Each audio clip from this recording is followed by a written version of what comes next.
man, where did that grenade come from that killed me? Did you see how that, like, I did that barrel roll and then hit 2 guys and it all blew up? And wow, that was awesome. So he just got sniped and then cartwheeled over the side and then got run over by a warthog. We flipped 6 times in the air, landed it, and kept going. So it's sort of fun, though, that with save films, that single bullet that comes in that's actually going to kill you, that hits, then to actually watch blood start coming out and to see the guy get shot back, to watch that in slow motion and to see, look how cool that ragdoll is, look how cool this particle system is, look how cool that looks. It's just fantastic, and it's really fun to see. People can't make things up now. They can't lie about what happened in the game last night. They can't exaggerate. The save film essentially is an automatic replay of every game you play. Fly anywhere you want to in the map, pan around, check things out. The amazing thing about save films is that you can actually relive any moment that happened at any time and look at it from any angle. If you're not quite sure how did they actually get the flag out of our base when we supposedly had 3 guys guarding it, now it's easy to go back, watch the film, see what they did. The controls basically work exactly how you would expect them to. It's so simple conceptually, but making it a reality, it took years. Your first person, if you click the right stick, it shows you what that person was looking at from third person. The other option you have while you're following someone in third person is to break out into a orbiting cam. So anytime you hit the right stick, you automatically move out into this orbiting camera and you can zoom in and out. I'll say it. I did not know that the Warthog actually had like an internal like dash lights and crap. And so then like I'm flying around and I'm like, wait, what? Like there's actually like lights in here? There's 2 ways to rewind. You can either press left on the D-pad, which is a shortcut, or you can bring up the control pad, highlight the back button on the control pad, press A, and you'll rewind that way. Every time that someone rewinds in a save film, I hold my breath because there's like, it's like God reaching in and being like, make magic happen, and then it magically just keeps working. Like, the complexity of that system is so insane. Now the other cool thing is the ability to go into flying camera, and you do that by hitting the Y button, and that breaks you out into a free roaming camera. You can watch it from above and you can see what you did, maybe get a perspective where you can actually see the impact of that grenade you threw and zoom in really closely on the action that happened after that. So there's one group who was like, no, don't allow it. They're going to see too many lies. It's a pain in the ass. The other side was like, look, flying cam is cool as shit. It actually is a big deal. When you're in flying camera, if you hold in the left trigger, you can actually fly around the map faster. And then the right trigger is your speed control.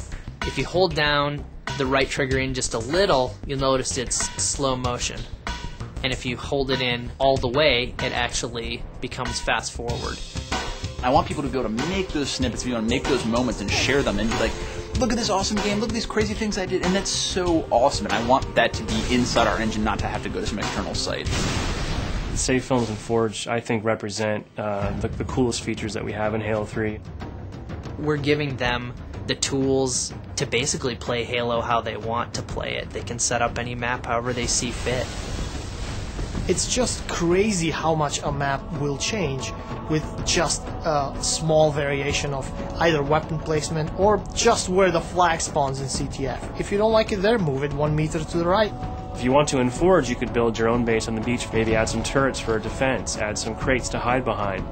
Try building a building out of fusion coils and then blow it up.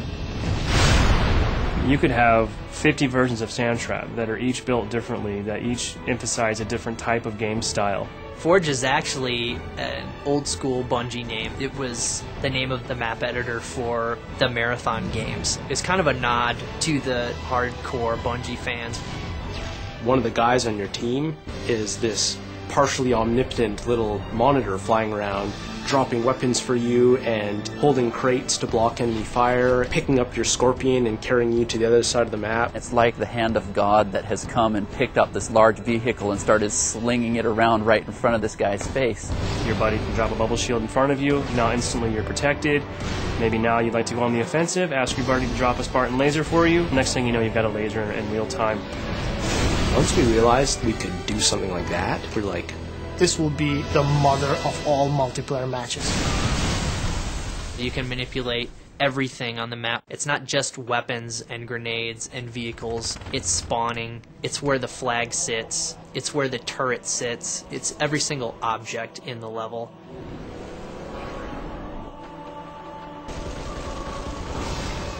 They're gonna love the Forge because they can spend hours dropping tanks on each other. Each item has a cost associated with it. You have only so much Halo currency to spend on a particular map. Yeah, I've joked that people are going to take our maps that are broken, and within a week they're going to fix them because they're actually going to make the real version of like, hey, you know what, Bungie, your version of Territories in this level sucked, and here's the real one. we're not really sure what people are going to do. People are going to figure out new ways to use the Forge that I think we don't even understand or know are possible yet. The next crazy thing that you're like, oh my god, they just took Forge and they took save films of that and they added voiceovers and they just did Macbeth. Holy crap, like that's crazy and that's awesome.